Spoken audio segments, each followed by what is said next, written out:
Dear students, अस्सलाम वालेकुम। जैसा कि आप लोगों को लास्ट लेक्चर में मैंने बताया था कि ये हमने आर्टिफिशियल सैटेलाइट के बारे में, नेचुरल सैटेलाइट के बारे में हमने डिस्कस किया था। तो आज जो है हम जो डिस्कस करेंगे तो वो तो आपको पता है कि चैप्टर नंबर 5 ही हमने स्टार्ट अभी तक किया हुआ है और उसका लास्ट लेक्चर जो है वो देखेंगे आज। है कि हमने डिस्कस करना है कि जो मोशन ऑफ आर्टिफिशियल सैटेलाइट, कि जो आर्टिफिशियल सैटेलाइट है कैसे मूव करती है, उसका मैं इंट्रोडक्शन थोड़ा सा बताऊंगा। उसके बाद हम मैथमेटिकल डेरिवेशन करेंगे।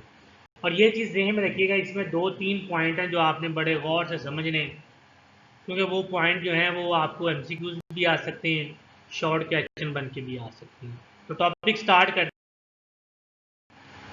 तो इसका कुछ इंट्रोडक्शन कुछ इस तरह है कि ये चीज़ ज़हन में रखें। और आप लोगों ने ये पढ़ा भी है चैप्टर नंबर 3 में। आप लोगों ने पढ़ा होगा अगर कोई भी चीज़ जो है सर्कल में मूव करती है, ठीक है। आपने ये एग्जांपल पढ़ी थी, एक लड़का जो है वो उसको रस्सी के साथ बॉल बांध के तो उसको ऐसे घुमाता है। तो इसका मतलब है ये जो बॉल है, ये जो चीज़, कोई भी ऑब्जेक्ट जब सर्कल में मूव करता है, इस तरह सर्कल में मूव करवाती है, तो कोई ना कोई फोर्स उसको चाहिए होती है मूव करवाने के लिए। उस फोर्स को हमने जो है वो सेंट्रीपिटल फोर्स का नाम दिया था। आपको याद आ गया होगा चैप्टर नंबर 3 में हमने उसको FC से रिप्रेजेंट किया था। चैप्टर नंबर 3 का लास्ट में टॉपिक है जहां आपने क्रीम सेपरेटर वगैरह ये सारी चीज़ें देखी थी। तो ये जो है ये सेंट्रीपिटल फोर्स होती है। तो इसका जो है ये चीज़ ध्यान में रखें कि सैटेलाइट जो है ये ऑर्बिट में सर्कल में मूव करना होता है, तो इसलिए उसको कौन सी फोर्स चाहिए होती है? Centripetal force. अब हम देखेंगे ये जो सेंट्रीपिटल फोर्स है ये उसको मिलती कहाँ से। ये चीज़ ध्यान में रखेंगे। दूसरा पॉइंट है ग्रेविटेशनल फोर्स ऑफ अट्रैक्शन जो है, ग्रेविटेशनल फोर्स ऑफ अट्रैक्शन जो है, ये चीज़ ध्यान में रखें। जो ग्रेविटेशनल फोर्स है वो जो ज़मीन की जिसको हम फोर्स कहते हैं, ये चीज़ों को अट्रैक्ट करती है, बस रिपेल नहीं करती। क्योंकि अगर आपने कभी देखा होगा, जैसे सपोज करें आपसे मैं अक्सर कहता हूँ कि एक बंदा ज़मीन पे बैठा हो तो वो खुद ब खुद उड़ के तो नहीं ऊपर चला जाएगा। तो इसका मतलब है ज़मीन उसको रिपेल नहीं कर रही, ज़मीन उसको क्या कर रही है? अट्रैक्ट कर रही है। तो ग्रेविटेशनल फोर्स ऑफ अट्रैक्शन की वजह से किसके दरमियान में, सैटेलाइट और अर्थ के दरमियान में जो अट्रैक्शन होता है उसकी वजह से कौन सी फोर्स आती है उसके पास? सेंट्रीपिटल फोर्स आती है। तो ये चीज़ ध्यान में रखें। अगर आपसे कोई पूछे कि सेंट्रीपिटल फोर्स सैटेलाइट को कहाँ से मिलती है, तो फिर आप वहाँ ये लिखेंगे कि जो अर्थ और सैटेलाइट के दरमियान में जो अट्रैक्शन फोर्स हो रहा होता है उसकी वजह से उसको कौन सी फोर्स मिलती है? सेंट्रीपिटल फोर्स मिलती है। कुछ इस तरह जैसे आप देखेंगे आपके पास सामने एक फॉर्मूला लिखा हुआ है, FC is equal to mv square over R0। ये जो O लगा हुआ है ये ऑर्बिट को शो कर रहा है। किसको शो कर रहा है? ऑर्बिट को। और R0 का मतलब होता है ऑर्बिट रेडियस। ये देखें कि लेट्स सपोज करेंगे ये मेरे पास जो है वो अर्थ है और ये जो है ये इस एरिया में क्या मूव कर रही है? सैटेलाइट मूव कर रही है। सपोज करें इधर,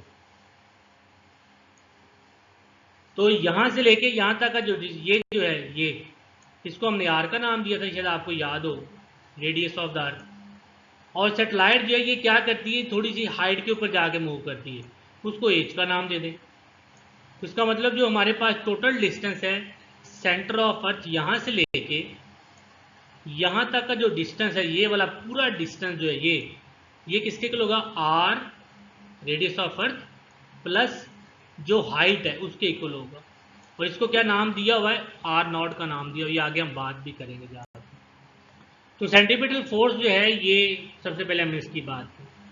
सेंट्रीपिटल फोर्स जो है ये भी चीज़ ज़हन में रखनी है आपने कि जो वेट होता है जो सैटेलाइट का वेट होगा वो हमेशा किस तरफ होगा? डाउनवर्ड डायरेक्शन में।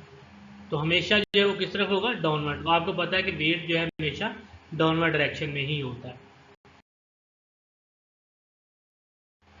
अच्छा, उसके बाद जो है ये ही जो वेट है ये क्या होगा? W = mgh होगा।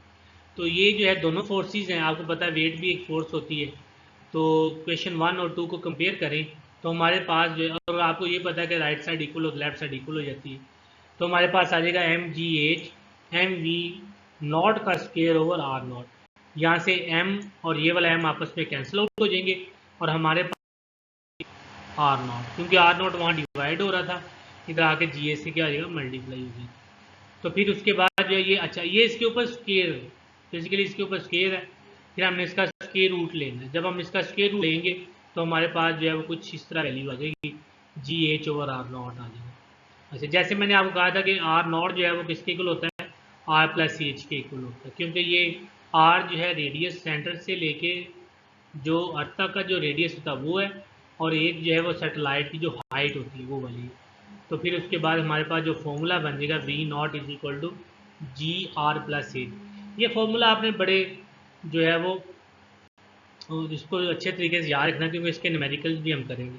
अच्छा, ये चीज़ ध्यान रखिए, अगर आपसे ये पूछे कि ऑर्बिटल वेलोसिटी जो है सैटेलाइट किस पे डिपेंड करती है, तो अगर आप इसको गौर से देखें फॉर्मूला को, तो किसके ऊपर डिपेंड कर रही है, ग्रेविटी G, R रेडियस और H, ठीक है, इसके ऊपर डिपेंड। अगर लेट्स सपोज करें, मैं आपको ये कहता हूँ कि जी जो है जो हाइट है, लेट्स सपोज करें ये अर्थ है,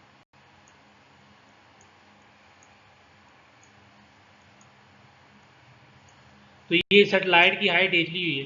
अगर सपोज करें या मैं ये कहता हूँ कि जो रेडियस है वो ग्रेटर देन एच है, मतलब जो है इसका मतलब क्या होगा कि जो हाइट है वो अप्रॉक्सीमेटली किसके इक्वल आ जाएगी, 0 के इक्वल, क्योंकि इसमें ये चीज़ बता रहा है कि रेडियस बहुत बड़ा अर्थ का और हाइट जो है वो सैटेलाइट की बहुत कम, नेग्लिजिबल, इसलिए इसको 0 लिए।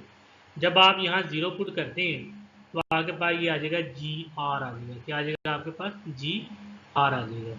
तो ये भी फिर उसके बाद वैल्यू पुट करें G की, GH की वगैरह वैल्यू पुट करने के बाद आप देखेंगे कि आपको जो है वो लास्ट में एक वैल्यू मिल जाएगी।